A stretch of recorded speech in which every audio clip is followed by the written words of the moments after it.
call up the Prime Minister of this debate to begin things off. And speech not exceeding 7 minutes. Here.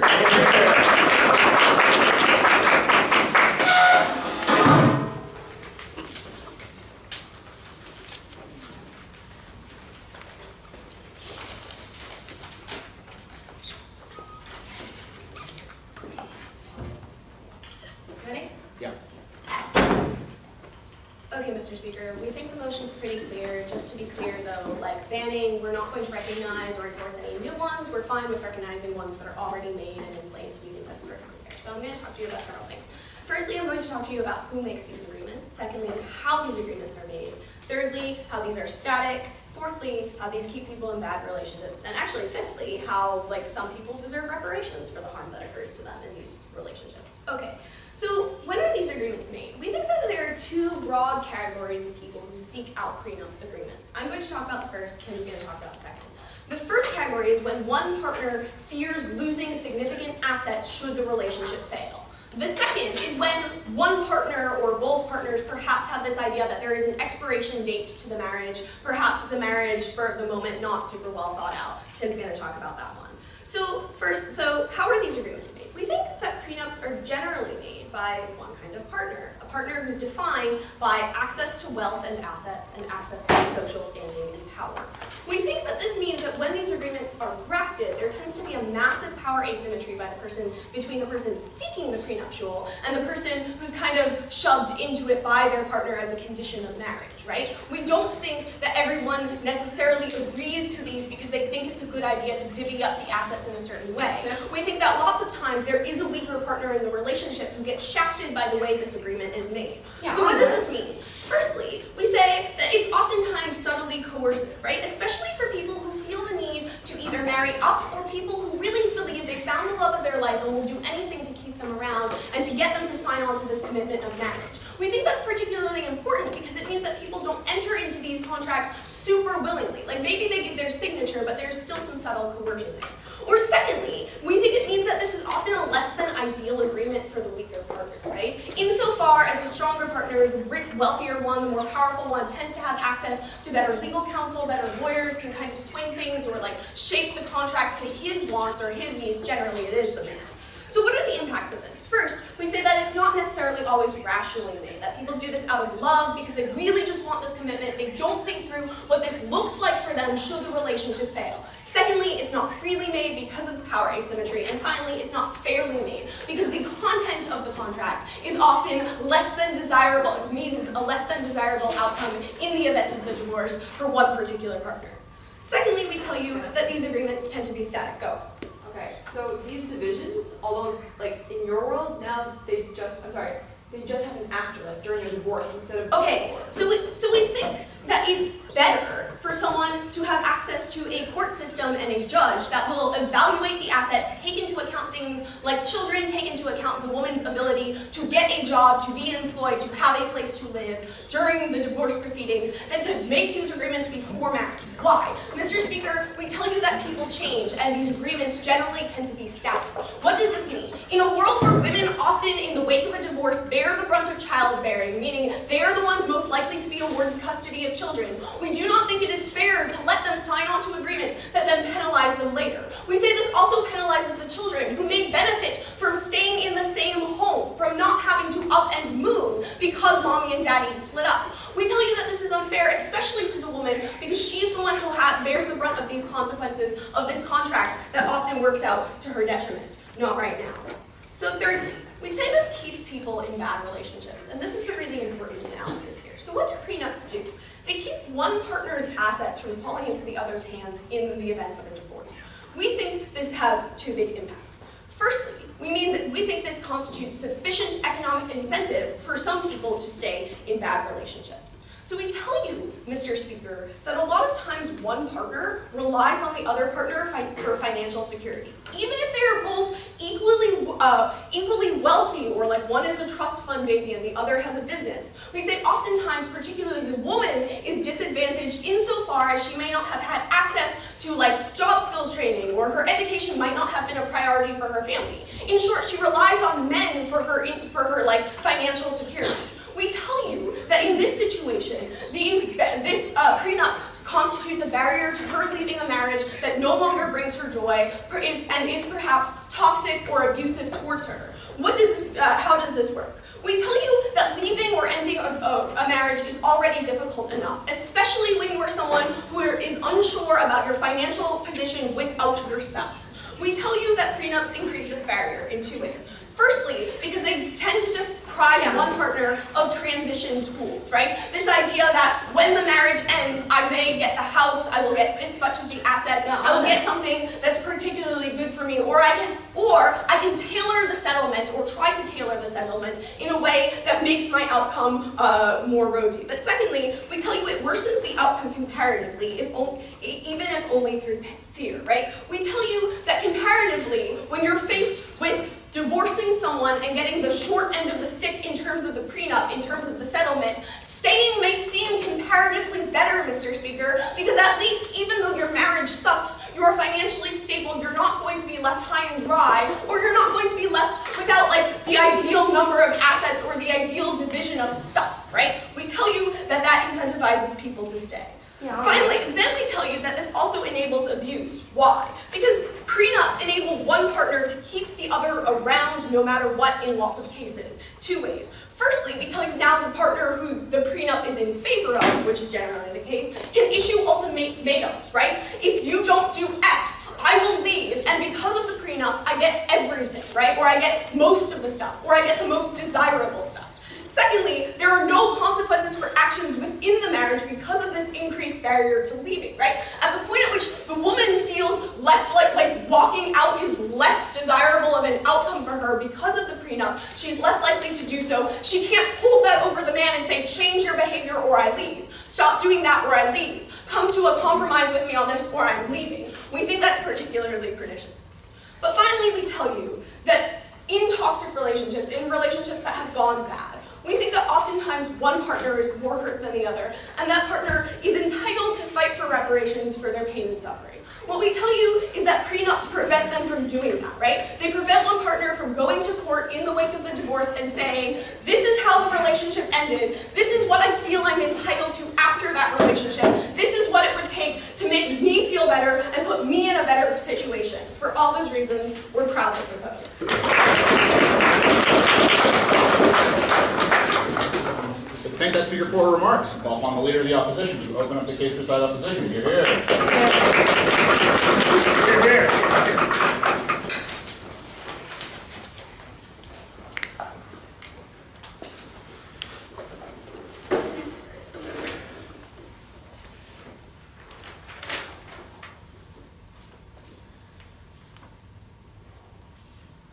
Becca, I think it's good for couples to be allowed to enter into a contract if they so wish to protect themselves and to protect their marriage. We think this is a legitimate choice that people can make. We might say that not everyone would want to enter into a prenuptial agreement, but if they choose, the state shouldn't ban them from entering something that they believe would protect them in their long-term interests. So I'm going to have 3 points. I'm going to talk to you firstly about why we think the consideration process in prenuptial agreements is a good thing that the state should facilitate, because we think communication is essential to marriage. We think this encourages preemptive communication. Secondly, I'm going to talk about how we believe this actually prevents abuse, which responds pretty directly to what Hannah just brought you.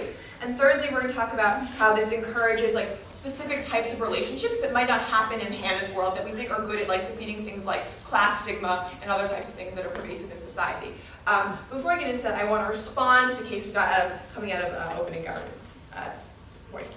So Hannah thinks that, because in Hannah's world, it's not like the settlement agreements don't happen. They happen when people are really angry at each other after they are no longer in love and they are no longer amicable. So in her world, people are still dividing assets, but they're doing it when they're pissed off at their partner and they're not thinking rationally.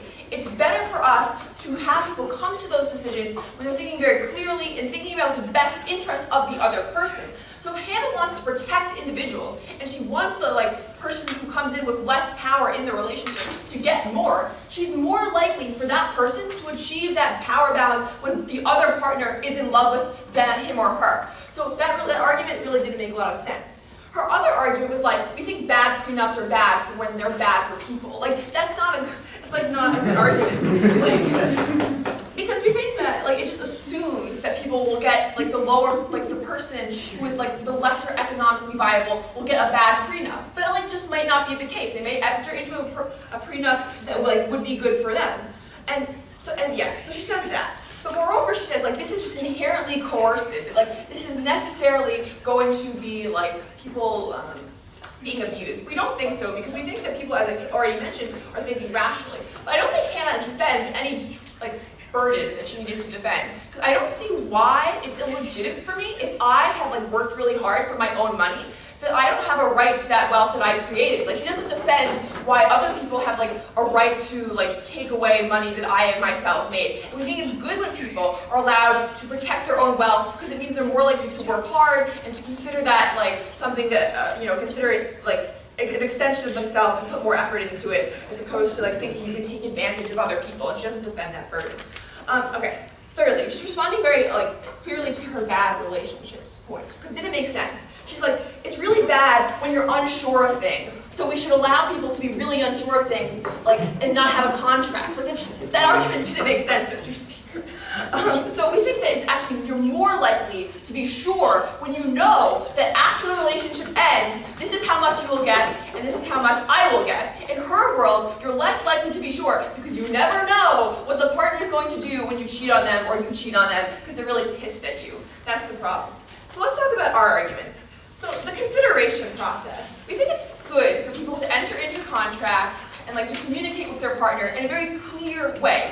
We think relationships often end when people aren't communicating clearly with one another, because the terms of the relationship are like, people are always worrying about whether or not the other partner is doing something wrong, or like they're going to do something wrong, or they're very unsure of the terms.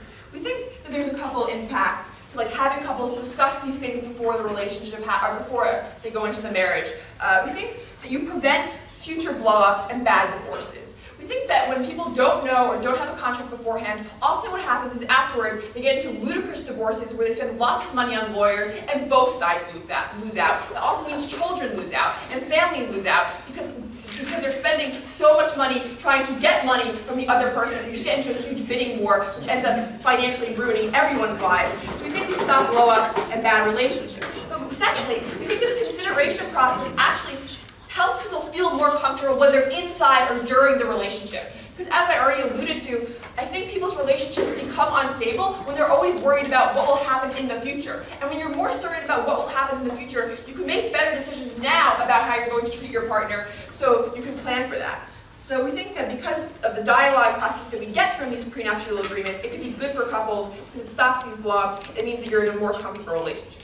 But how does this prevent abuse? Because Beck and I think it does. It prevents abuse in the sense that it literally stops people. Okay, actually, I'll take it now. See, I don't think it actually creates better marriages during, because now you have to constantly be worrying about what if he leaves me. I have to be able to make up enough assets to be able to survive afterwards. You're not just thinking about the marriage, but you're mostly thinking about your selfish needs and how to survive in the long term. Right, that still happens on your side of the house, which is, like, way worse, because, like, you actually literally don't know what's going to happen.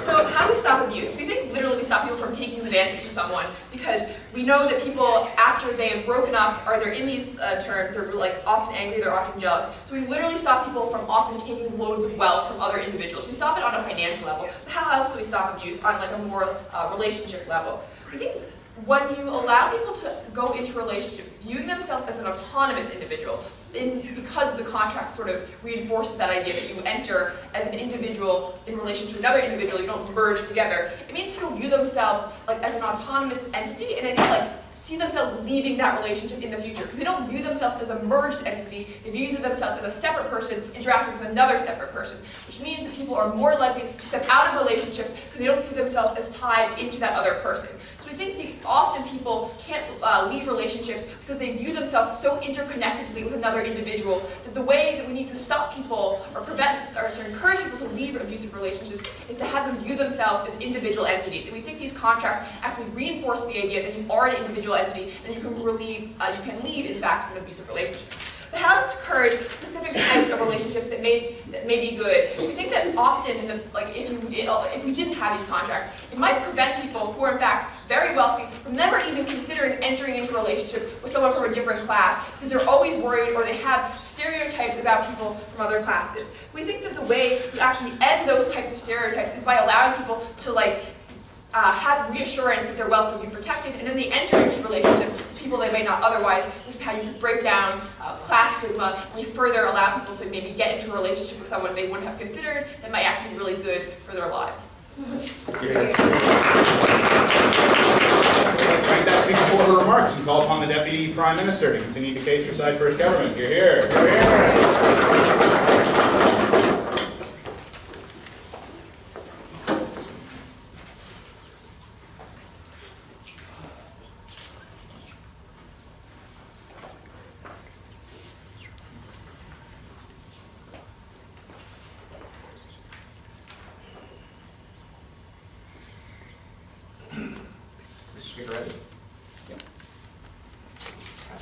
Okay, before we get into my substantive matter, I'm going to go over just kind of 2 points from rebuttal.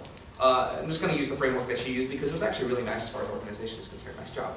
So first of all, the idea of protecting the individual peoples and protecting the institution of marriage, right? It's very cut and dry. Thank you. So anyway, so protecting the people within the marriage, right? So it talks a little bit about divorce proceedings, right? And how people should divide, their assets when they're in love as opposed to when they're angry. 2 responses.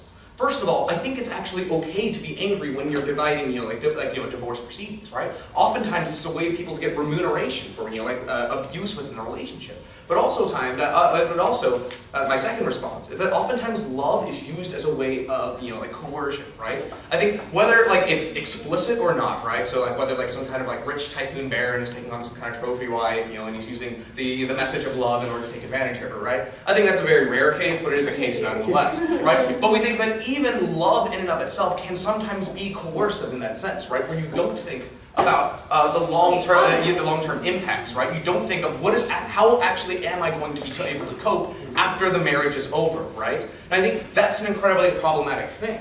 But furthermore, we say that, look, insofar as people can abuse the prenuptial system, right? So they do mention that. There's some people that have extremely fair prenups, right? We think okay, that's okay. But we think that insofar as people do have extremely abusive prenuptial systems, we do think that there's an inherent problem with them, right? We'd at least allow people to have some form of procedural justice within the court system in order to divide assets as opposed to this kind of coercive dynamic that we saw.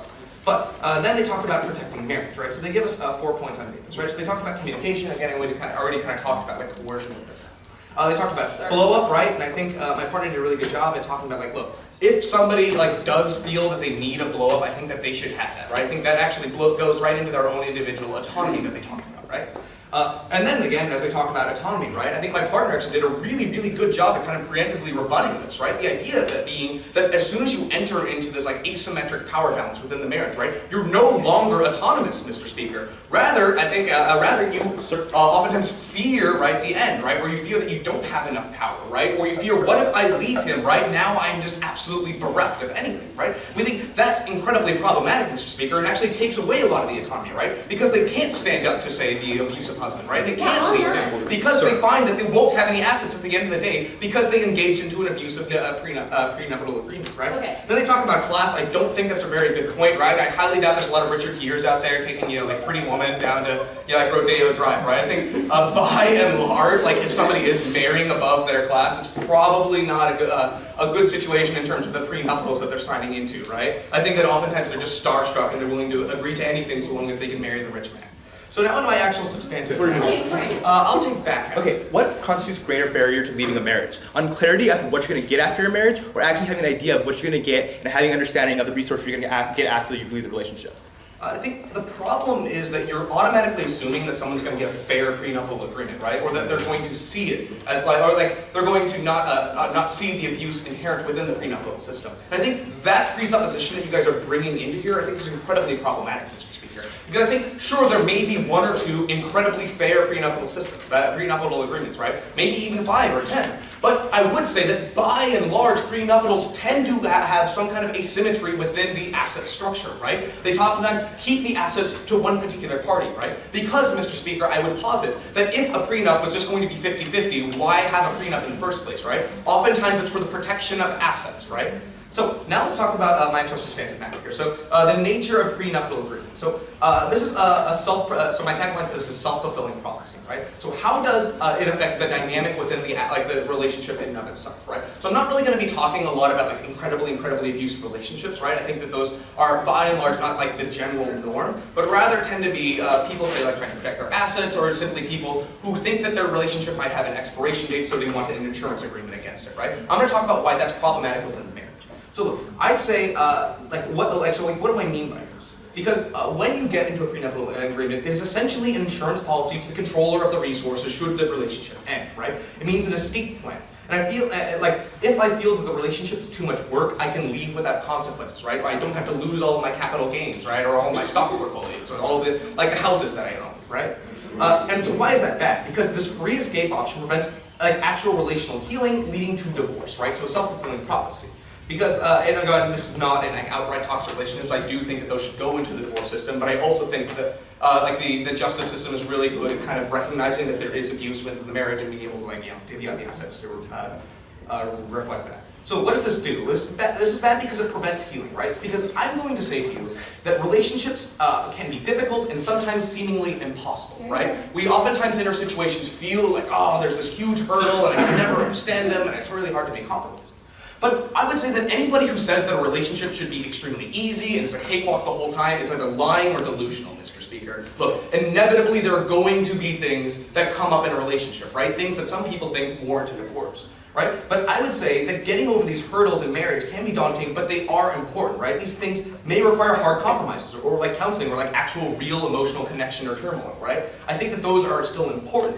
Why? Because real love should take real work. And if you think that you're doomed from the start, right? We think that you're going to inevitably have the relationship fall apart, right? Which I think is problematic in and of itself. But also, when the easy option is there, right? Even if you say that you're not going to pursue this easy option, it's still on the table, right? And so long as the easy option is on the table, it weighs your opinions and how you see the other partner, right? The idea being that I don't necessarily have to make compromises with you, right? I don't have to make real emotional work with you. If it gets too hard, I'll just leave, right? I think that's bad, right? It commodifies the marriage. It doesn't actually create like real, tangible, like emotional growth with the other person. And it ultimately just makes the divorce easier to palate, right? It makes the standard divorce easier to approach, and ultimately just kind of like proliferates divorce, which I think in many cases is just an easy way out that people seek instead of like actual like emotional healing, right? I think that again in like very toxic situations, right, in very extreme examples, divorce is very, very necessary, right? But I think by and large, a lot of people would just say, I don't feel happy, right? I don't think that that's necessarily like an excuse to just by and large leave instead of actually trying to work on what it is that's not making you happy, right?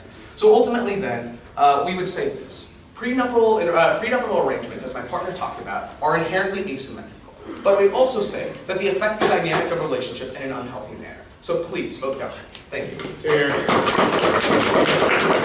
So the that's been your floor's remarks. Call upon the deputy leader of the opposition to finish off the front half of the debate. You're here.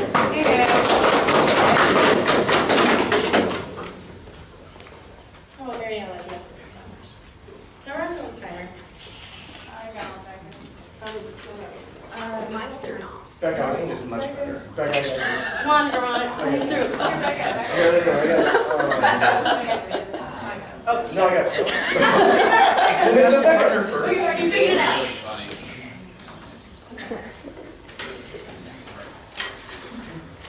First government has missed this debate.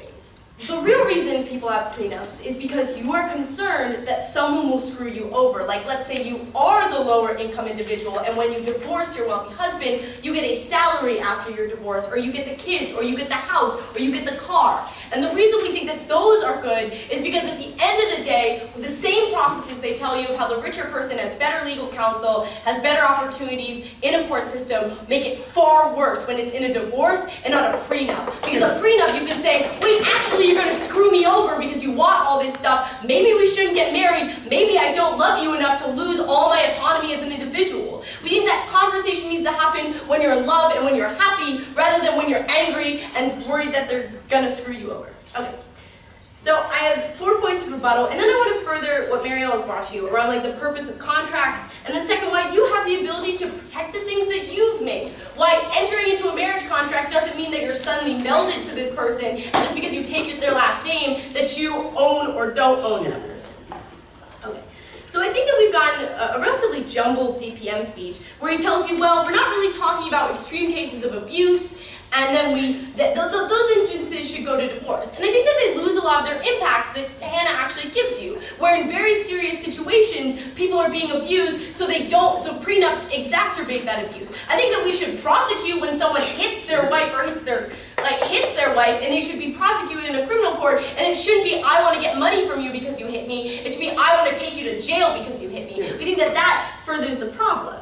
Now the next thing that we get is that so this is what they had to prove and what they failed to do. They either had to prove that prenups are like inherently very bad, or that they're so likely to be bad that we have to ban them so that they don't occur, or that they're an abused system. And we think that they've tried, the argument they've made to tell you that it's so likely to happen is that people are coerced by love to make bad decisions. And we think that they've ignored the fact that you're oftentimes emotionally coerced in a situation like divorce. And we would prefer any type of coercion because we think marriage inherently is coercive, saying that I'm going to be with this person until I die because I love them at the moment. We think that's inherently coercive, so we need to give people an option to mitigate and to understand what that decision means to them. So we think since we're mitigating for an already coercive stance, that we win that argument. But furthermore, we think that it's far better for people to be able to have an opt-out where they can say, if our prenup isn't something that I want, I don't want to enter into this contract with you. We think that that's preferable. Now the point that we get that's unique from the DPM, which I think probably the better argument, is that this is a self-fulfilling prophecy where relationships, you have a prenup and you say, well, we're going to end at some point, so we might as well not really care or like talk to each other ever. We think that first off, that's pretty hyperbolic. Like we think the majority of people say, I love my spouse, I'm with my spouse, we have kids together, we live together, I care about them and I want to heal and I don't want to be mad at them all the time. We think that they lose that argument. But second, we think it's actually really good that marriage is fluid. We think divorce is not bad inherently. We think divorce is bad when the consequences of divorce affect people's lives negatively. We think a bad divorce means that you harm children and you harm a community. We don't think divorce is bad if it doesn't harm the community and doesn't harm the children. So we actually disagree with their principle that relationships should be stagnant. We think they should be very fluid. You should be able to leave and go as you choose. Okay, and that prevents divorce, or it prevents abuse like they tried to argue. Okay, so let's get into the purpose of contract. And if there's any POIs, feel free to go ahead. So the purpose of contracts are twofold. We think first off is to explain the situation that you're entering into. It's so you face down can look back and say, this is what we agreed to, this is what I want. We think that's important, as Mariel argued to you. And then second, it's to have some sense of fairness. We think contracts are made so that people can relatively have some sort of justice when it comes to what happens if that contract isn't fulfilled. And we think fairness is more likely to happen in an already set up marriage contract when people negotiate the circumstances of that contract before they agree to it. We think at the end of the day, particularly why this is important for marriage is because oftentimes marriage, when you enter into that contract, you don't necessarily understand the circumstances besides I'm emotionally connected to this person. We think when people look at the fact that their resources are important to how they live their life, their resources and how much they own is important to their life, that they're more likely to understand and put into context and explain what's important about a contract. So we think you lose the ability when you give up your resource, your understanding of your resources to actually bargain and negotiate within a marriage around those resources. But go ahead, first half. So how is the disadvantaged partner or the less powerful partner supposed to exert any leverage during the drafting of the contract? I'm not going to marry you? Like, I don't know. I mean, that seems pretty simple to me. If you honestly don't love your partner enough, if they're so weak to you that in a prenup you want to screw them over, then I think automatically that those people shouldn't get divorced, and it's better that they talk about it before they get married. But second, I also think it's really good for that person to say, no, I want something in the end too, please. Okay, so getting to the second point, why in particular we think that, why you have to weigh this based on we actually getting like happier marriages or marriages that are better on our second house. So I think particularly people enter into marriage with things that they had before the marriage. So like you don't automatically marry someone and then they get all your shit. You came into that marriage with skills, you came in with a job, you came in with you're a trading partnership. And we think that when you enter in trading partnership, you need to understand what exactly you're trading. So if you enter into a contract without writing out what in fact you're trading, it's really easy for that person to take advantage of you because they can say, no, you didn't come with that, I didn't see you bring that into the marriage, I don't think that's a skill. On our side of the house, you can look up for it and say, this is what I'm bringing to the marriage, and if what you're bringing to the marriage you want at the end of the marriage, in fact, if it doesn't work out, we think you're more likely to get those in the end. Because we think that the problem here is that they're misunderstanding the fact that people do get divorced at an extremely high rate, and the reason people have such bad divorces and the consequences of those divorces is because they didn't understand what they were getting to in the first place. So we think the reason that we have a contract in addition to marriage is because people need to have explained out what they're getting into, what resources, not just love, that they're entering into. And then second, there needs to be some level of fairness where people understand and are able to have justice in relation to what they're bringing into the marriage. Because if you don't understand what you're bringing to the marriage, you can't argue at the end of the day what you deserve. So you should weigh this round on the fact that the majority of cases where prenups happen is the weaker person actually trying to get something in the end. We think that it's less likely they will get anything on their side of the house because they are entering into that same legal system where people will take advantage of them. It's better to be in love with someone and decide the contract than when they've cheated on you. Thanks. I think that's figure 4 remarks. Call upon the government extension speaker to open up the back half of the debate. Here.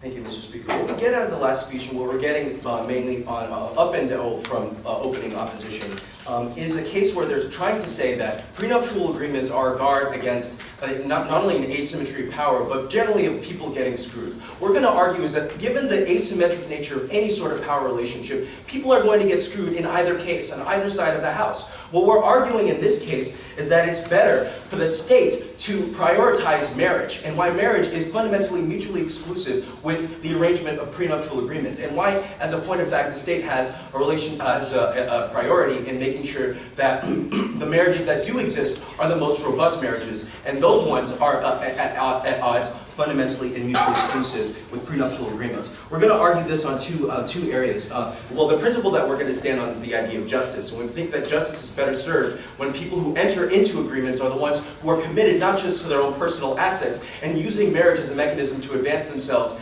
in a relationship and extend their own power asymmetry in the relationship, but also for people who are interested in creating the sort of interdependence that we think marriage is fundamentally in essence of. Because this is the sort of marriage we think the state should be obliged to maintain. We think that you can't have this in a situation where people enter the marriage trying to advance themselves, trying to advance their personal assets at the expense of either their spouse or their children or the community at large. We think this is tremendously problematic. Before I get to my two main points of extension, I'm going to talk to you about what we've heard so far. So we hear a lot about from the LO about how the prenuptial agreement is basically a corrective mechanism for what's wrong, and that dividing up assets in the event of divorce is worse than in the prenuptial agreement, and how divorce is basically going to be exacerbated. And they say that this is basically going to be a way to foster dialogue, and that dialogue is somehow going to happen. We have a number of responses to this. First, again, you're going to have a situation where even in the event of marriage, people are going to be skewed by their love for this and their affection for these people,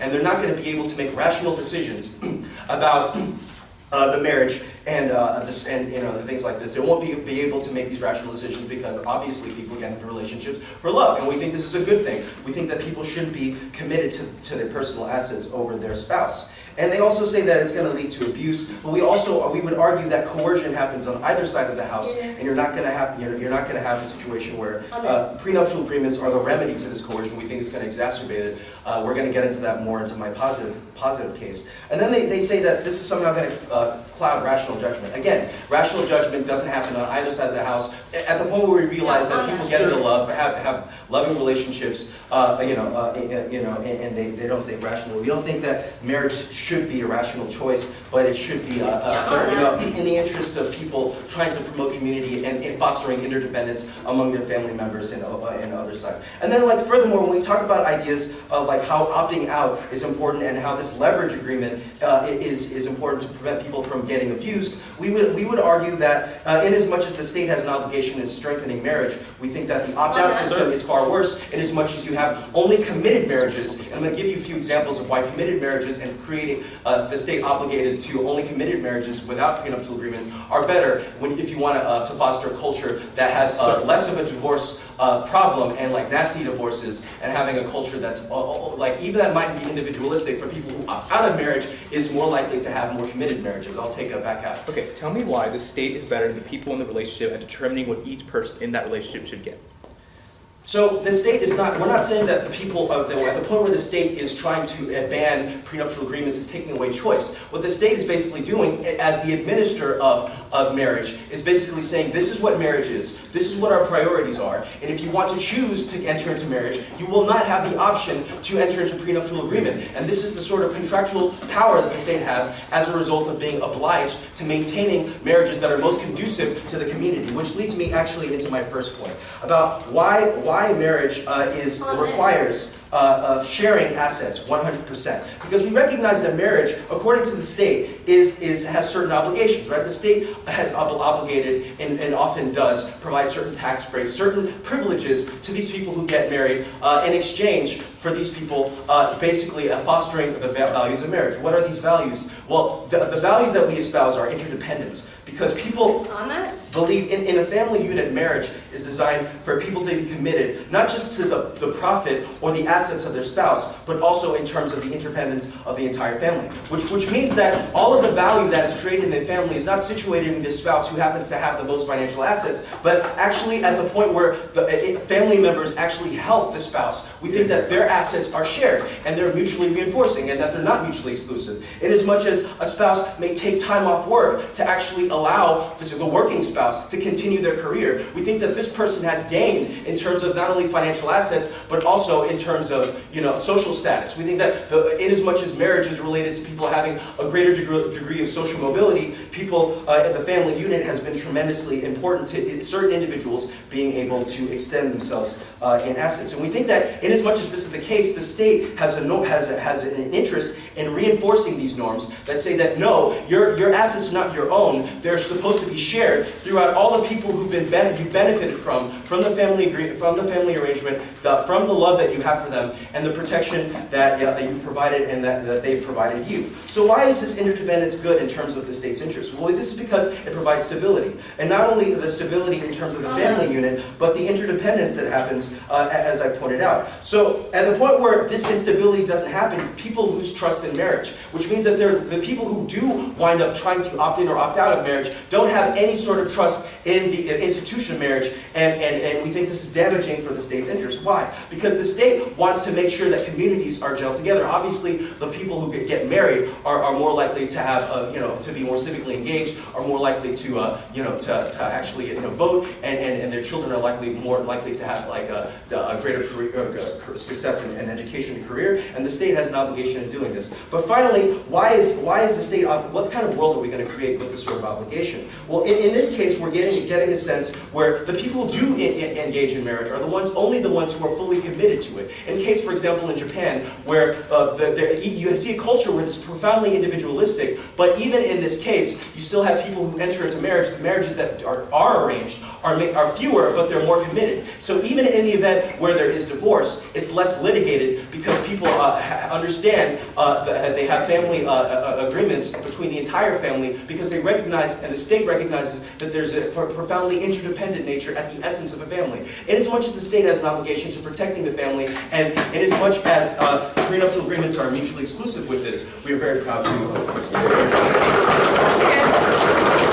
I think the government extension for a speech and call upon the opposition extension speaker to open up the back half of office.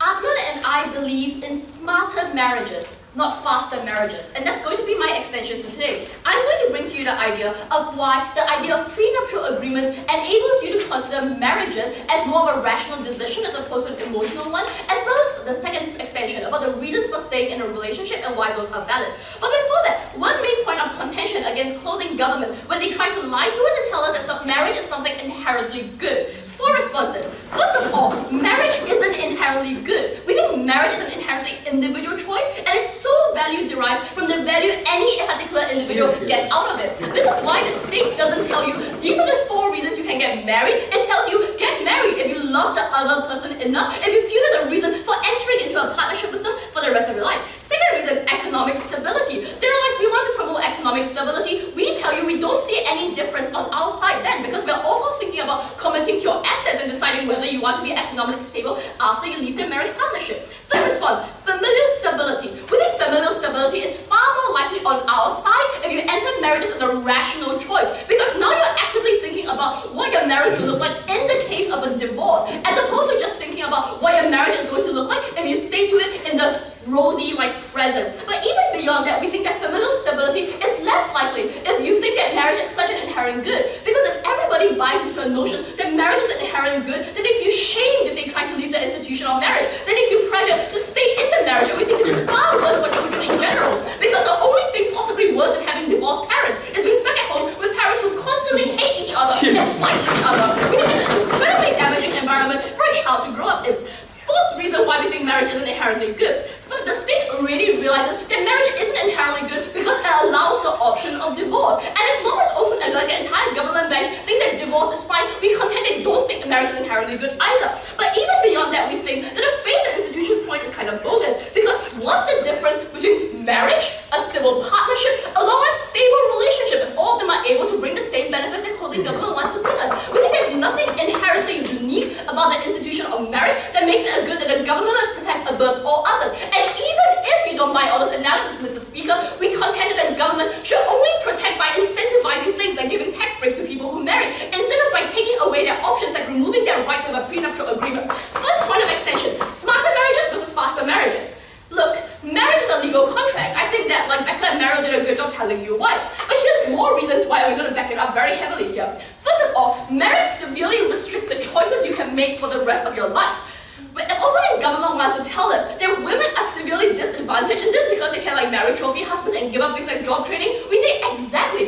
This is the opportunity cost that people are forgoing when they choose to enter into a long-term partnership with their partner. The opportunity cost is massive, and it's far easier for you to decide if you want to take this step, if you want to forgo all these other benefits you could receive in the workforce, if you know what you are going to get out of the marriage in terms of tangible assets. We think that marriage should indeed be considered a cost-benefit analysis, because look, in a country where divorces are far above 50%, most people don't actually realize how many aspects of their life marriage affects. Marriage is something that's fairly pervasive, because once you get married, you have to consider your partner fairly often, because I'm pretty sure if you love your partner enough to get married to him, you'll want to consider what his views on various things are, and if you don't, you probably shouldn't be getting married. But look, ignoring all that, as horrible as it sounds, material assets are an incredibly important part of marriage. We don't think government should be conscribing what actually is a good marriage and what isn't. We think the idea that if you want to marry for money, you should totally be allowed to marry for money. Last time I checked, spousal abuse was every single state. And if your partner abuses you, take him to court, sue the damn bastard for all the money he's worth, and like go away with the car afterwards because you made a prenup agreement. We don't think that these two cases are mutually exclusive. Look, we think that if you have a prenup agreement, the opportunity, it's payment for the opportunity cost. It's payment for whatever you gave up when you decide to enter a marriage. It makes you understand what you're giving up, crystallizes it in terms of material assets, and this allows you to make a more rational decision. Mr. Speaker, you know what you want and what you gave up, and its subjective value to you. We think the state is unable to adjudicate what giving up your chances of advancing in the workplace mean to you as a person, and you're the best actor to decide whether or not you want to make the choice to give up these things that you could have, these opportunities you could have had for material advancement in terms of your husband, Tim. The problem is that you're assuming both A, that both parties fully understand the prenuptial agreement, and that B, that the prenuptial agreement is going to be fair to both parties. Thanks, Tim. Second point, flag it later. Okay, last point, and last year under this point. You go into marriage expecting a certain lifestyle, and we don't think that one choice you make about whether or not you marry a partner at a particular point in time should completely impede your ability to achieve this lifestyle if all goes wrong. We think a prenup agreement works very much like a safety net, in the sense that you understand if you if you split from your husband amicably, you still get like many things. But even if you don't split from your husband amicably, the same arrangement still stands, which might not actually work if you split from your husband in like great emotional turmoil, and then you go to court, and then the bastard takes everything you have. We think that's like absolutely atrocious. Second point, reasons for staying in a relationship. Hannah's like, you stay in a relationship now because you like get less money after the split. Okay, look, this is a completely valid reason for staying in a relationship. We think many people marry for financial security. We think many people marry after 40 they don't have a husband, they marry their best friend because now they get tax breaks. We think financial incentives are a perfectly good reason to stay in a relationship. They're like, love is coercion. Sure, divorce can be far more coercive due to cultural norms that revolve around the institution of a divorce. A man can get divorced and no shame is attached to him because like there will always be many women chasing after this man with like lots of assets. But like for a woman, it's far more pernicious because once you get divorced, you start thinking, is there something wrong with me that my husband doesn't love me? And society starts thinking, is there something wrong with her that her husband doesn't want her? We think these norms pervade the institution of divorce, making it far more coercive than like a prenup agreement, answering Tim's POI. Are those prenups asymmetrical? No, because if they marry for wealth, the weaker party will presumably ensure that they want to get enough of their assets to make marrying for wealth worth it. B, if they marry for love, then this is good because it cuts through a messy emotional tangle after a divorce. C, is this gendered? Only as much as the institution of marriage or society we live in is primarily gendered. Look, the state involvement in private life is crucial to understand here. Individual electors best understand why they enter the institution of marriage and what they want from it. We actually want the easy option here. We want to commodify marriage to make people think about what they're getting into, to ensure that what they're getting into is worth giving up all their other opportunities. And because the value of opportunities is subjective, only an individual can make this choice. We support prenups. Here. Let's thank that speaker for her remarks and call on the government whip to finish up the government end of this debate. Here.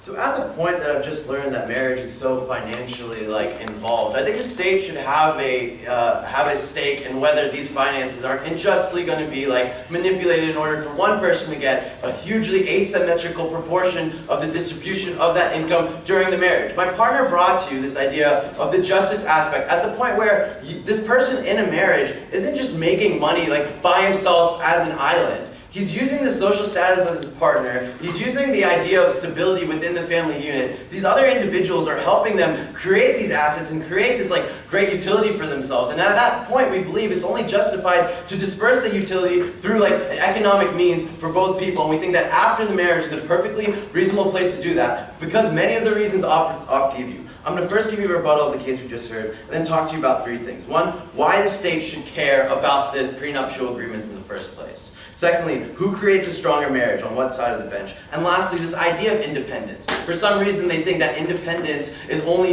existing if prenuptial agreements can also exist. But we don't believe that. We see that independence and you being your own person can definitely exist while you also admit that you can have a joint understanding of what you're creating as a unit. We think they're not mutually exclusive.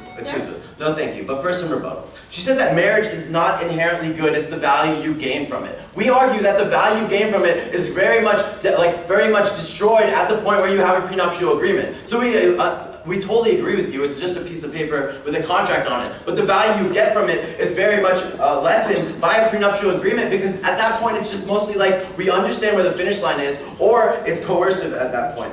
She says familial stability, that you much rather have like parents that don't fight rather than a divorce. We think that parents fight on both sides of the house. We think that leverage can be used on both sides of the house. On their side, it's like, I'll leave and take half your money. On our side, it's like, I'll leave and you have nothing. We much rather this one, because I'll leave and take half your money. The person who has the bigger financial stake is at least left to have half the money, and he's the one who's usually the breadwinner. On our side, I'll leave and you have nothing. The person who has oftentimes has like very few skills is not the one they're the one who now has nothing. So leverage can be used on both sides, but we get a more duplicitous level, like a better situation of that. She says that finances are very important and people can marry for money, and we completely agree. But at the point that people are using marriage, something that the state gave you, as this like financial instrument, we think the state has an obligation to make sure you don't screw someone over opening up. Like, we believe that's a very important standard in which to set. And this idea of smarter marriage, create smarter marriage, I think they're just making like colder marriages. I think they're just making like marriages that you're like more analytical, which is fine on some level, like it's cool and all. But at the point where you're like not gonna marry someone because they have like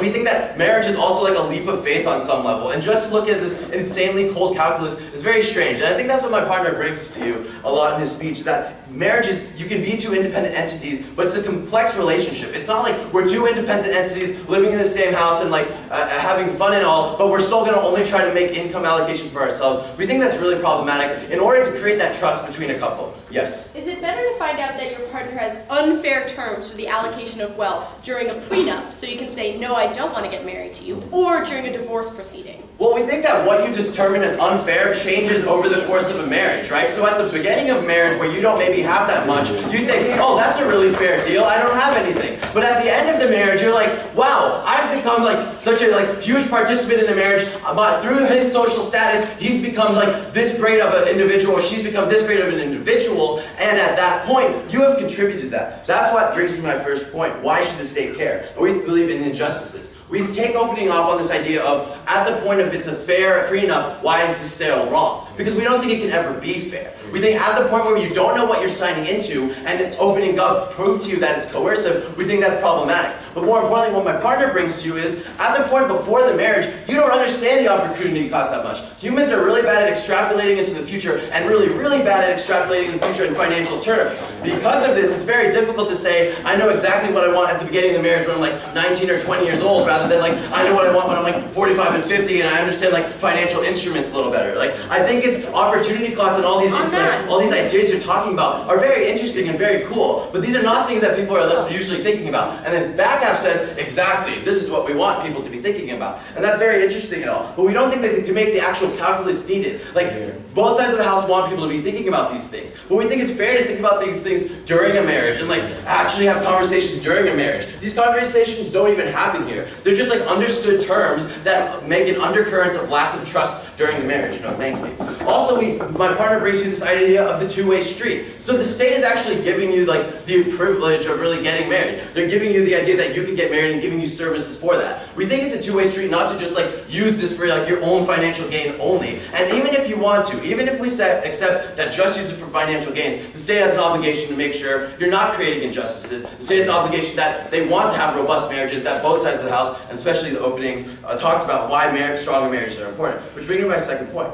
Who creates a stronger marriage? So opposition came here and told you that stronger marriage, so opposition came up here and told you that they mostly talk about the pre-marriage idea, so you can see the situation better. But we tell you don't really see the situation better. They say we don't want people making decisions when they're angry. I don't know, maybe it's not a bad thing to make decisions with anger because you really know who the person is. They say you can know who the person is before the marriage because you see the terms, but not really. At the point where one person knows like finances better and understands the point of like what you really need in life, they can totally coerce you into making a decision you don't want. We don't think it's like this perfect harmonious idea of understanding what the other person wants. What does Shama bring to you on creating a stronger marriage? He gives you the idea of at the point where you can trust someone and not only be solely only have this sole idea of I need to make sure I get mine, that's really important. Because when your only thinking is, I should get mine, then that other person becomes less relevant. They're like, man, can you pay for school for me? And they're like, no, you're fine, I'll take care of you. Because you don't really care what their skills are at the end of the day. You don't really care. You're just using them maybe as social status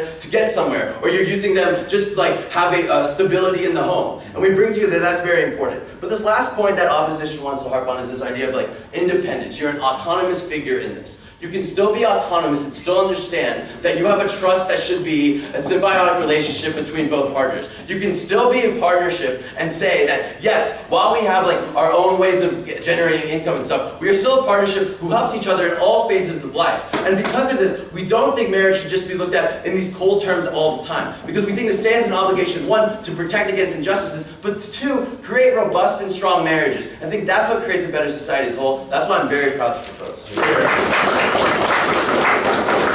Thank that speaker for his remarks and call upon the opposition to finish off the debate in its entirety. Here.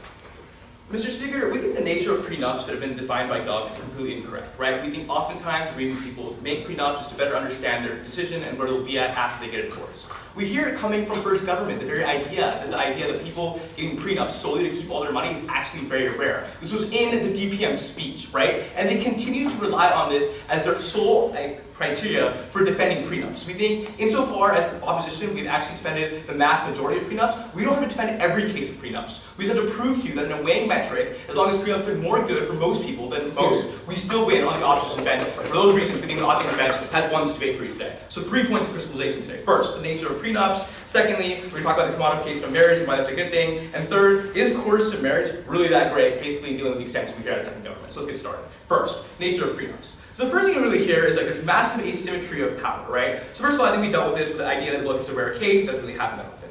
But even if that is the case, and really one person has that much more financial knowledge and really has that much more knowledge in terms of like legal jurisdiction and all that, why is it any different after you end the relationship? Why can't you, when you're rich, get access to better legal counseling and be able to manipulate the legal system in your way? We think these things already exist in the status quo. We don't understand why they're unique to the prenups. We think it's very unclear why that's the case. We also think we're okay with allowing people to access things like marriage counseling and allow them to have options to better understand like what they're getting themselves into when they sign the prenup. We think those decisions are already available to these people. It's unclear why we can't just make people do that rather than just banning prenups altogether. We think there's many other alternatives that solve the exact same problem we hear coming out of the bench. Secondly, they say like, look, it keeps people in problematic relationships. Okay, first of all, this like completely contradicts what second government said. That like we want people to stay in like problematic relationships. It's good if people get through this stuff. But also, it's like, look, the problem is you have to go one way or another. Either it's good you stay in the relationship, or it's bad you stay in the relationship, right? We think, look, it's completely fine when someone relies on another for financial security. We haven't heard any justification from any of the government teams. Why is that so bad when someone stays in a relationship for financial security? But also we say it's, is like, look, if really we hear out of government, which is their only example of why prenups is bad, is like abuse. We think there's already legal jurisdictions in place to ensure you get reparations for abuse. We think those things exist. Okay, secondly, commodification of marriage, right? So the first thing is that they're like, look, we think it's better for these people to make a rational decision prior to entering the relationship. We hear this out of first opposition, but I think Enting does some motion analysis for you for why this is important, right? We think oftentimes the state is a terrible actor at determining how the resources should be given based off how each individual enters and what they want in the relationship, right? When I asked this in a POI to second government, their only response is because the state defines marriage. Okay, that's complete crap, right? We think it's completely unclear that why the state is in any way a better actor. Let me give you an example, right? Let's say a woman's about to enter a relationship and she's about to sacrifice her job, any future potential earnings, and she decides to sacrifice everything for this man. With that in mind, she should be able to have a prenup that favors her and allows her to get some sort of economic modification in the future because she recognizes she's giving up all future job and potential earnings and building up a resume, right? We think in the case that's true, why should the state somehow like it's 50-50? Insofar as a woman sacrificing a great deal for this relationship, she should be able to take that consideration into account and have a prenup that better favors her because she's sacrificing much more for this relationship. We need to hear, well, yeah, this wasn't dealt with at all by the government teams. Also, we say no, thank you. We're like, look, like if you're gonna get divorced, you should, it's so bad and you shouldn't be getting divorced, right? Like, look, it's a self-fulfilling prophecy. First of all, this is like super hyperbolic, it's unclear that's true. But secondly, like, okay, even if that is the case and someone enters a marriage with the idea that, look, it's unclear if I want to stay in this marriage, why is this such a problematic thing, right? We think insofar as this is the people deciding to enter a relationship, they're not completely sure on the nature of the relationship and if they should stay, we think that's completely fine, right? We think people should be able to make this cost-benefit analysis and understand that if they end the relationship, they should be able to understand where they'll be in the future. So I think Enting does a really good analysis on this, right? Well, thank you. And that she says that, look, the fact is this is one choice of many choices you'll make in your life, right? You are not in any way defined by your marriage. Insofar as that's true, why should this one choice that limits numerous options be limited even more by not being able to at least have some sort of agreement and prenuptial arrangement that allows you, no thank you, to understand that even if I do get divorced, I can still be the person I want to be after my divorce. I can still have the resources necessary for me to go on and get a job. The resources necessary for me to continue doing what I want to do. We think the state does not understand many of these things. They don't understand the specific person that you want to be, what your relationship entails. We think it's very important that the individuals themselves are able to make this decision because the couples better understand the conditions they're entering into, and it's far easier to enter a marriage, as Enting tells you, in a rational and accessible way when you understand what you're getting. We think it's incredibly important you're able to maintain the options and basically base the options of the person that you are. I'll take from half. Go ahead. Okay, if, as Enting tells you, social norms favor powerful and desirable partners, they have less to lose if the relationship doesn't blossom into a marriage. How then can a weaker partner leverage anything effectively in the drafting process, even the threat of like just ending the relationship? Okay, and not I thought I doing dealt with this in the first point, saying that most of the time this richer person already has access to more resources and able to get better legal counseling in the status quo. This problem already exists. It's unclear if you need solely to prenups. We also think, as Enting tells you, that many people are more rational than this, right? We don't think people are really like, I will give everything up for you, right? And we also told you in the third response, the fact that many people do marry for financial reasons, it's unclear whether it's a terrible thing. We need to hear better analysis of government of why that's so bad. Third point, is coercive marriage really that great? Dealing basically with what we hear out of the back half of government. They say like, look, marriage should not be rational. Okay, Mr. Speaker, this is fundamentally untrue, right? We think marriage should be rational. Why, for example, do we ban people from under the age of 18 being married, right? We think it's very clear that people should be rational in making decisions, considering it's such a huge option, it affects them in so many ways, that they should understand the long-term ramifications it has on them in the future. But also they say like the state defines marriage, thus marriage should define who gets, or the state should define who gets what, right? Look, okay. Marriage is not inherently good, right? I think Enting does a fantastic job of presenting you 4-part criteria. First, he says marriage is only inherently good insofar as people are happy. The moment you create a social kind of like idea that marriage is something that you must stay in, and you create a puritanical idea, we think what ends up happening is you shame a woman, basically because of social norms, you shame a woman as being seen as inferior when that relationship ends, right? All of a sudden leaving is seen as such a terrible thing, and all of a sudden you're condemned to an abusive and terrible relationship, A, or B, you leave, and you're basically seen as a person who can't work in any relationship. We think those social norms need to die, we think those things are incredibly possible, and so we actually turn first government's argument that it's harder to leave abusive and difficult relationships, but we think the cultural norms that are ingrained are much more problematic on our side. What we also tell you is that the other parts of our criteria are things like familial stability, right? We think the fact that it's harder to leave the relationship means that kids are forced to stay in households in which parents are fighting on a regular basis because you don't want to leave that relationship because now your family will screw you, because now society will screw you. We think things like that are incredibly problematic. We think there's a reason the state allows the option for divorce. Sure, we of course want to maintain relationships to the best of our ability. We should in any way condemn someone and tell them they're forced to stay in that relationship for those reasons. Also, we think that, look, why should the individual actor have to be someone who has to take on a horrible and abusive relationship solely to strengthen the community, right? We think individual actors should have the option to divorce if they want to. They should have the idea of prenuptials, because in no way are individuals somehow condemned and left by the state to be like, you know what, screw you, deal with the community, deal with keeping marriage a proper institution, or else, you know what, screw your life, it doesn't matter to us. For all those reasons, we think we win on every count of this debate, and we're incredibly proud to oppose. Thank you. All debaters, for the next round of debate, like to pause the floor, shake hands, and prompt the cue, please. This one, right? Apparently I didn't.